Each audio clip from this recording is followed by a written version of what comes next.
here we go. Starting year 26 with a very, very, very important book. Gentlemen, I really enjoyed this tremendously. And so I want to introduce you and we'll get started. Dr. Chris Thurber is a board certified clinical psychologist, educator, and author. He earned his BA at Harvard, his PhD in child and adolescent psychology from UCLA. He serves as a clinician and instructor at Phillips Exeter Academy. Dr. Hank Weisinger is an acclaimed psychologist and pioneer in the field of pressure management, as well as the author of a number of best-selling books. He has consulted with and developed programs for dozens of best-selling books, and this is his most recent, and we'll be talking about that tonight. Gentlemen, take it away. Thank you. Yeah, thanks for having us, Gilda. It's a pleasure to be on GPS. I'm, listening to the other upcoming presentations, and it really speaks volumes about your commitment to youth development. And I'll start right out by saying what our book is about. So, The Unlikely Art of Parental Pressure. Just the title, art suggests that there's still some finesse here, that there's great science behind what Hank and I wrote about in the book. And all loving, well-intentioned parents are just fumbling their way through a lot of every day.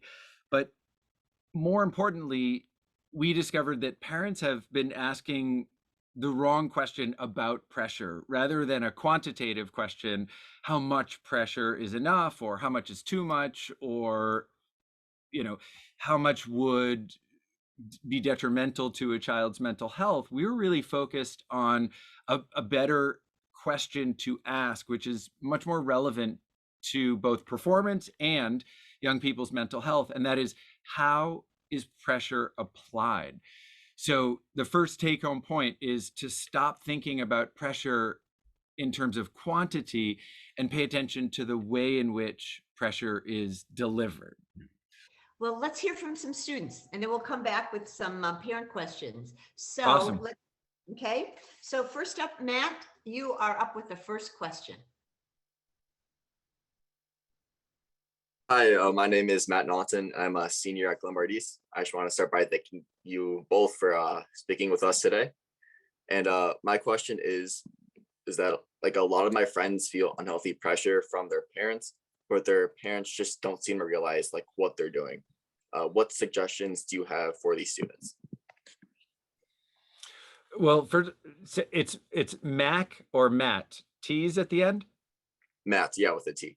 Matt, okay, thank you it's a great question. And as someone who works in high school, as I do, I hear similar kinds of questions from students every year. And so I have a three-part answer. The first is pick a time when it's not super stressful, because the time to have this conversation with your mom or dad, or moms or dads, or aunt or uncle, whoever your primary caregiver is when you're both feeling calm, not really upset about one thing or another, right? So pick a moment when you're in a good mood and your caregiver or caregivers are in a good mood.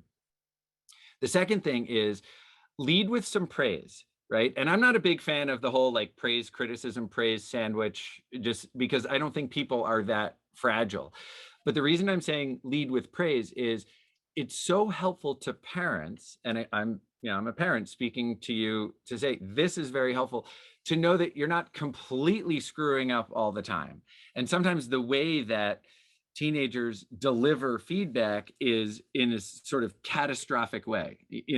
Dad, you haven't done one thing right since the first thing I can remember when I was 3 years old. That's demotivating. So when you lead with praise and be specific with the praise, as Hank said, if you say something like, Dad, like what really makes me feel good after a soccer game is when, we spend the first 5 minutes of the walk home or the drive home just in silence. And then when you just ask me, what are you thinking about? Because I might not be thinking about the game and I'm not ready to debrief it right away. I love it when you just give me that time. right? So that's the praise, right? Find something related to the unhealthy pressure that your parent is doing well and point that out. And then you can say what your constructive feedback is, which is, Dad, there are times when before we've even gotten to the car or started the walk home, you're pegging me with questions about why I didn't do as well as I can. And I know that comes from a good place, but it makes me feel sometimes like all that you want me to care about or all that you care about is the score, or all that matters in terms of whether or not, I play soccer is that I do incredibly well every time I'm on the field or every time I have an opportunity to kick the ball. And, that just, it's really hard for me. All right. So that would be, Hank, I'm sure has some additional things to say, but pick a time when everybody's in a good mood, lead with some praise, and then be specific about both the praise and the suggestion. Here's what I would tell you, Matt. How many friends are we talking about that you have that fall into this group, would you say? Probably at least a couple. Okay, so what I would tell you to do is to tell them is that they get 10 beautiful boxes and they're gift wrapped and they put it in their parents' bedroom. And then when their parents go in and they open up each one, what do they find in each box? This, the unlikely art of parental pressure, and they will get the point. And sometimes you have to say, is really, Dad, Mom, what do I need to do to let you know that I'm really feeling overstressed and a lot of pressure to perform to your expectations, which I don't think I can meet. So that's a difficult conversation for a teen to have, but sometimes you have to go through the difficulty to make something better. Many teens make the mistake of not communicating to their parents. So the parents many times think that everything is fine. So that's what I would recommend. Communication is always the best thing. But request it as, I need your help, Mom and Dad. Help me alleviate this pressure. Very good. Thank you. Thank you so much. Thank you, Matt. Up next, Ken, you're up. Hello, my name is Kenny Gibson. I'm a senior at Glenbard West this year. I want to thank both of you guys for having us and talking to us as well. And my question is, why do you argue in the unlikely art of parental pressure that applying pressure is natural for parents? That's good, Ken. Because I think that when a caregiver of any sort, parent or otherwise, is invested in a young person's development, they will want to set high expectations, again, customized and realistic for that particular young person, but high expectations given what is, developmentally reasonable. I think also that, parents and other caregivers take a great deal of pride in how their kids do. What we argue in the unlikely art of parental pressure is that there should be a focus more on the child's character than the child's skills. So, praising perseverance to me is much more important than praising the particular skill. I'll use a real example. My boys are 16 and 18. They both play the violin. Sure, I think it's wonderful when they master a new piece. It's beautiful. It's fun to listen to. Maybe they'll get to perform it in a recital. Maybe they won't, but good for them. And it's also, pleasant for the people around them.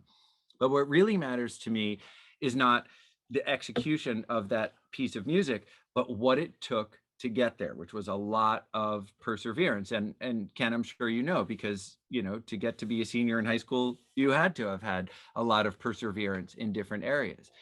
So, my wife and I used to give our boys a bouquet of flowers at the end of their violin recitals if they had a solo recital, which, I don't know, starting when they were, 5, 6, 7, they did once a year.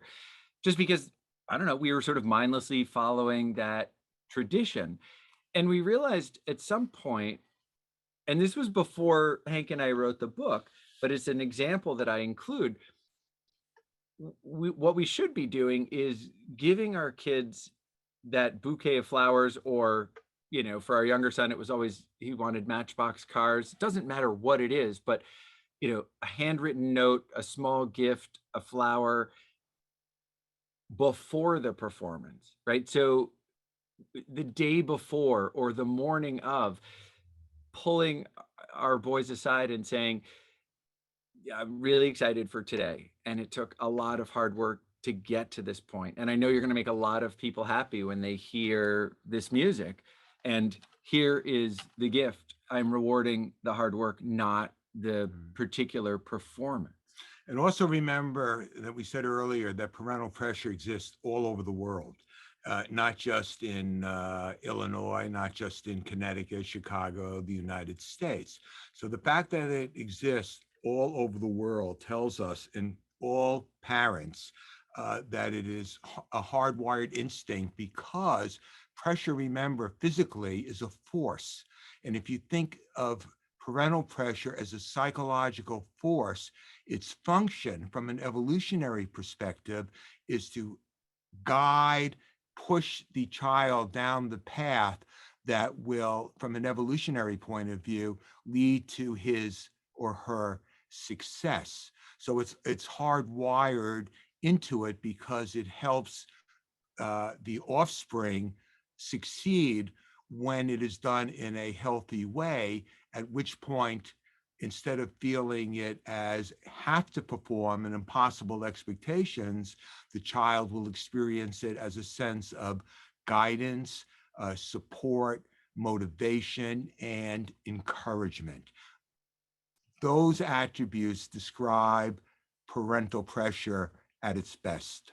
And that's what, as you'll see, the book helps transform unhealthy pressure into that healthy form. So that will be how the teen experiences it. Good. Very good. Thank you. That's great. Thank you very much. Cynthia, you are up next.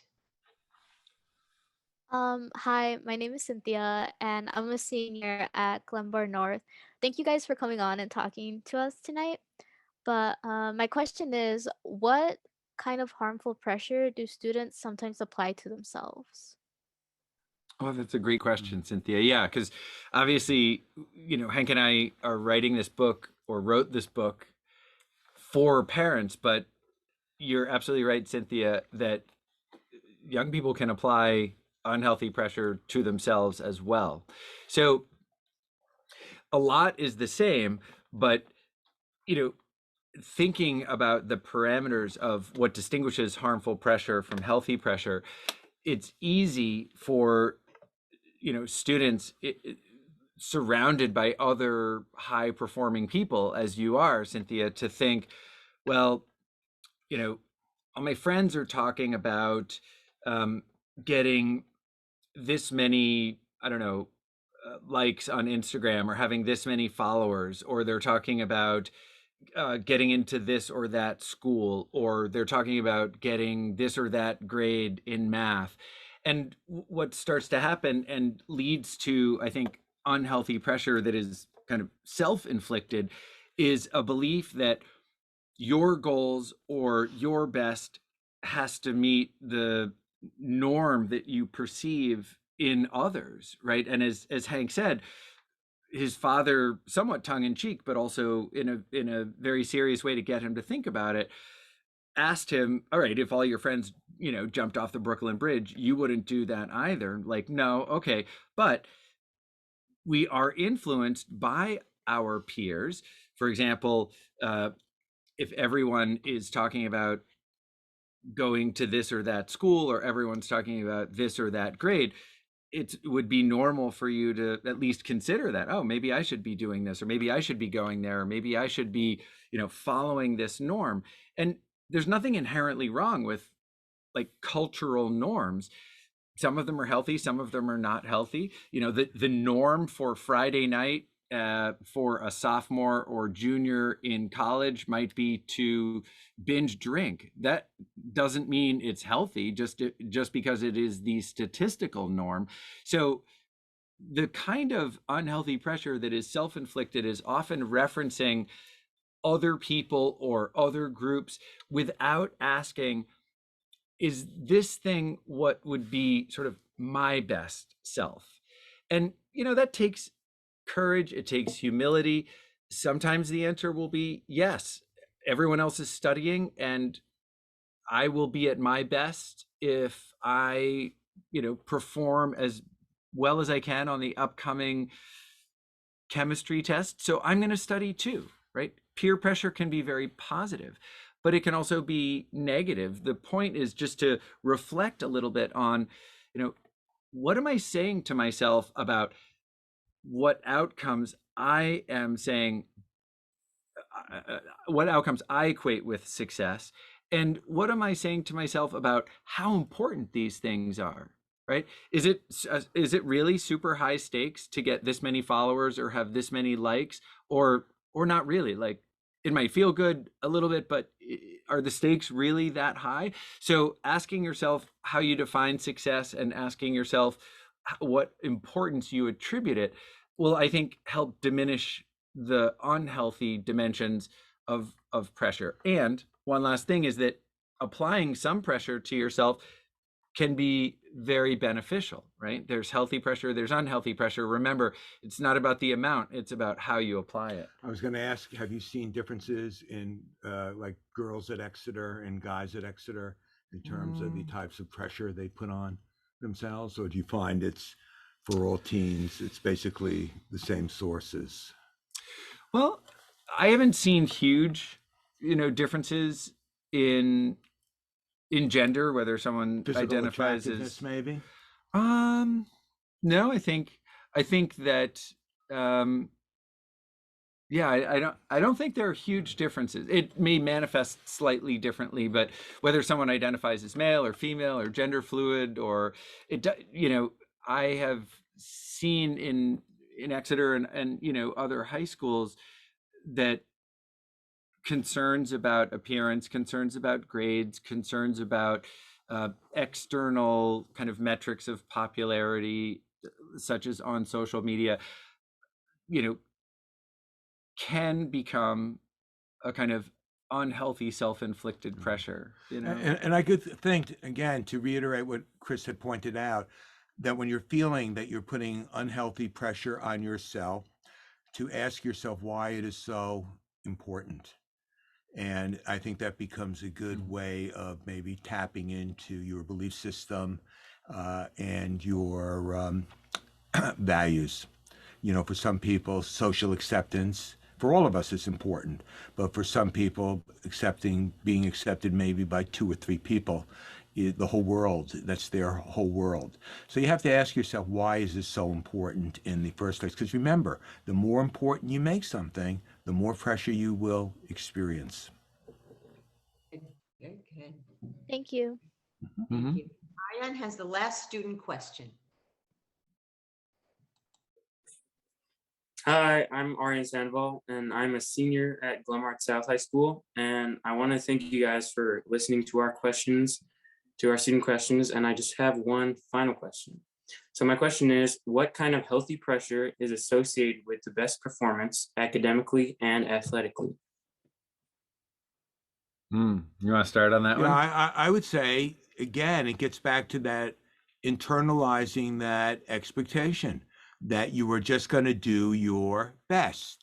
And that means you have to be honest with yourself. So for academic success, anytime you write a paper, you need to ask yourself, is this my best?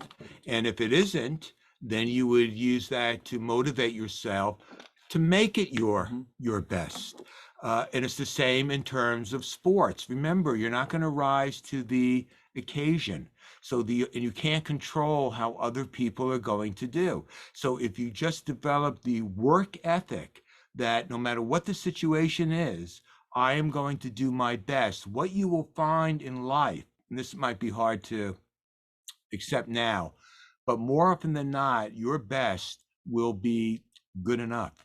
If Tom Brady does his best in every game, that is usually good enough for him to win. Not all the time, because remember, there's always going to be somebody better. So that's why you don't want to spend your life comparing yourself to other people. You just want to do your best, and that you will be very satisfied. No athlete ever feels badly when they did their best and lose. They always say, I give him credit, he did a great job, and so on. They do feel bad when they did not do their best. That's when they feel they let themselves down and their fans down. Yeah, I don't have too much to add to that, except that it's important after a performance that you're unhappy with to ask yourself, what could I do differently in terms of preparation next time, whether it's, artistic, athletic, academic, or social, or otherwise. I don't like the way that date ended, or, I'm not so sure that that's the best grade I could have gotten on that English essay or something. Okay, all right, good for you for not externalizing the blame and saying, well, that person's a jerk, or my teacher's an idiot, and I hear that all the time from students after a performance that they're unhappy with, that you want to attribute, and this is a bias that we all have. If you're walking down the sidewalk and you trip, the first thing you do is look down, or slightly behind you. Where's the crack in the sidewalk that I must, it's got to be the sidewalk's fault that you tripped. If the sidewalk were smooth, you wouldn't have tripped. Well, what if the sidewalk is perfectly smooth and you just kind of, I don't know, you had an uncoordinated moment there, or you didn't tie your shoes very tightly, so you tripped over your own shoelaces. It's not anybody else's fault, and the sidewalk doesn't have a crack in it. It's your fault, right? And it's great if you can look at any performance that you're unhappy with or not totally satisfied with and say, all right, first thing I'm going to do is not like blame other people. Sure, there might be external factors, but let me just look at what I can control, as Hank has said several times, and ask myself, well, what really would have been my best? If that was my best, if I liked the preparation that I did, given all the other demands on my time, okay, like I don't have to feel great about this grade, but I don't feel bad about myself. I did the best I could given the time that was allotted and, the opportunities that I had. Okay. And taking a very tucked in point on that is that you have to be able to take responsibility for the outcome.